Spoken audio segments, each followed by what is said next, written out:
Welcome back to What Arty Noobs with General Disturbance. This is a Centurion Mk, a tier 9 British medium tank, and it's located on the north spawn of Murovanka under the command of FendaBenda. Battle has started. Well, he should have the 105mm gun if he's got the top gun. Yes, he has. Okay, that's the L7A1, which is extremely capable because it can carry the HESH rounds, the high explosive squash head. Now, the alpha damage should be 390 hit points. Yes, it is. And the reload time of about 11.2 seconds. Well, he's waiting for somebody to come into the Magic Forest so he can unload one of his standard APCR shells onto them. And, well, no, they're not in there, but he's put around into a Progetto instead, bounced around from the Centurion 1. Well, the Centurion 7.1 is an upgraded version of the Centurion 1.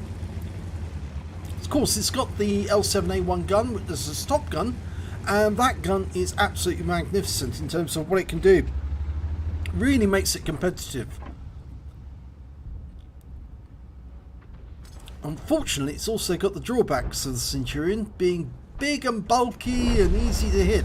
But it's got a good turret, that's the one good thing. It's a bit of a bouncy turret. Plenty of ammo, so you don't have to worry about that.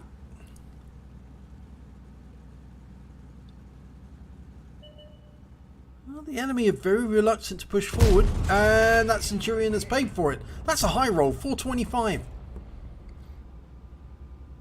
So we know there's a Centurion and a Progetto, and they're out in the field. So what's actually in the forest? Is there anything in there? Or have the enemy left it open?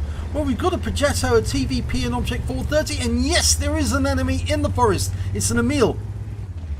And a 53 TP. So FendaBenda's going to try and deal with this Centurion 1's first. Pulls up just a little, puts a round into him. 377, low roll.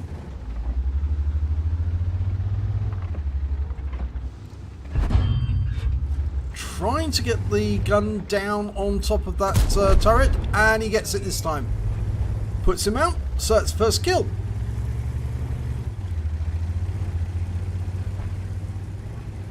Okay, now we can attack these enemy tanks from the side. They probably are expecting him to attack, but at the moment, well, that's the punishment they pay. They forgot he was here. They saw him take out one of their teammates, but they just weren't paying attention to the fact that they had a tank on their flank. That Object 430 is a tier 9 Soviet medium, so of course Soviet bias. It bounces the first shell fired at it. And that one didn't penetrate. But the Arty round seems to have worked. It stunned him. Okay. Oh, no. Tries an auto aim, I think, there. There's the Emil 2. Can he get a shot? No. Not yet. They're in the dip. They're right next door to the water. And there's a fold in the terrain there. A ridge line. But this 53 TP is coming up to try and get at FendaBenda. Turned his turret towards us. Oh, fires one in. We put one through his turret for 379. And now we're taking rounds from Menudez, which has actually managed to get behind us. And he's at the back of the map. So we need to back up behind this house to provide us a little bit of protection.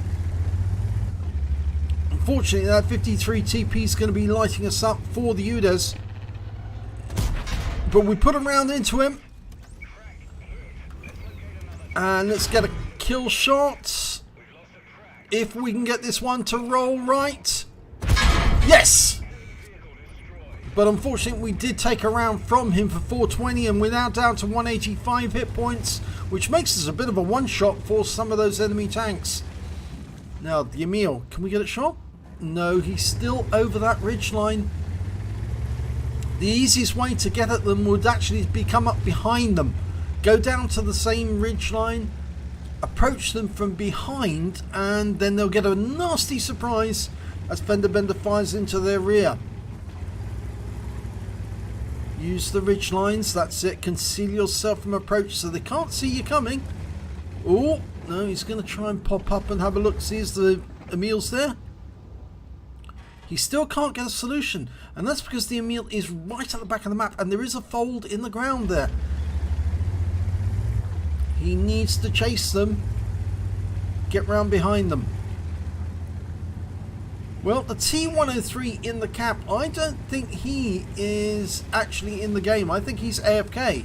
He appears to be on the spawn point. He's not moving.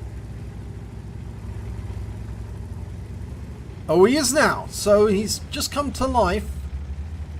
So he might spot these enemy and we might be able to put them out of their misery. Right, there's the Emil.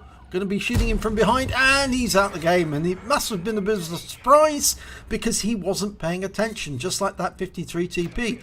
The Udes, well, we've lost sight of him, but it's worth firing the round in anyway, just to see if we can get him.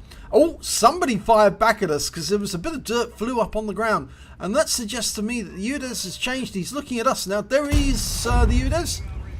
14.5. It's the tier 8 new medium. Not the Udes 03. Yeah, got him. So we're one tank ahead on the enemy. You can see where that fold in the ground is there. You see it's just it's a dip right next door to the river, and that actually protects somebody if there's happens to be one of our tanks in the Magic Forest. They just simply can't see a tank that's approaching on the water side. Okay, well we've still got a numerical advantage on the enemy, 6 versus 5. But most of our tanks are holed up in the northwest corner of the map. And it's only the Waffenträger auf Panzer IV which is actually moving at the moment. Oh, and the Scorpion, of course. And the Scorpion's way down in enemy territory. And he does really need some support. So if we can dash across this open field here. Yeah, there's only 4 of the enemy now. We just killed the Scorpion. Or the Scorpion killed the Scorpion. Ideally, we dash through the forest or across the open ground. Get to him quickly. Waffenträger Panzer IV is moving in. The big worry is that they've got a T-30 and a Centurion 7.1 as well. And, well, we know where the T-30 is now. And, of course, I hope that the FendaBenda's got eyes on him. Of course, T-30 has the 155mm gun capable of 750 alpha. We don't really want to meet him if we can help it. Not in our present state. And he's been killed! It was the Waffenträger who got him. Got him by surprise, I think. And the Centurion 7.1 is now going to be intact by the Scorpion. So we really need to be over there right now. This is what I was saying about helping out. Well, the Scorpion dealt with him. No, it's the Waffenträger again. Sorry. So, there's only one enemy left. And that happens to be the GW Tiger. Now, he could be anywhere along the back of the map. But he's more likely to be in the west side. There he is. Yep, he is in the other side. And we're not going to get a shot on him. And the Scorpion got him. So, end of game.